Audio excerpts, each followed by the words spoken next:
Cuidado com tradução. How.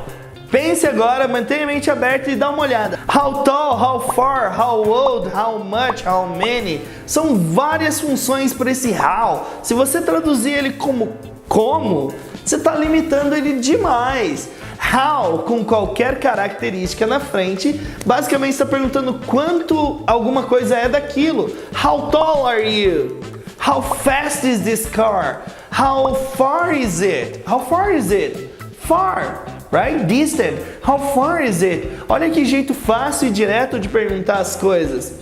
How soon can you call me back? Tá vendo? Eu posso usar ele com praticamente qualquer característica.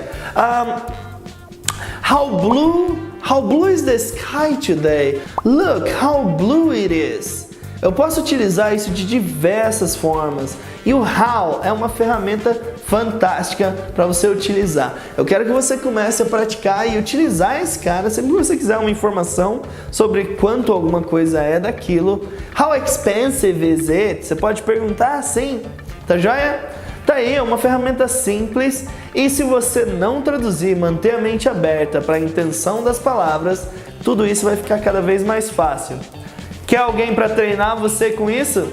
Quer absorver essas dicas com alguém te dando certeza e acompanhando com você e planejando o futuro do seu inglês? É aqui com a Oak. Nós vamos treinar você e fazer você falar inglês em pouquíssimo tempo, tá joia? Curta e compartilhe esse vídeo, algum amigo seu pode ter essas dúvidas, pode se beneficiar com isso e você vem falar com a gente, vem fazer uma aula aqui com a gente, tá bom? Fazer uma aula gratuita para você conhecer a gente, eu vou provar para você algo que trabalha diferente. Tchau, tchau pessoal, até mais!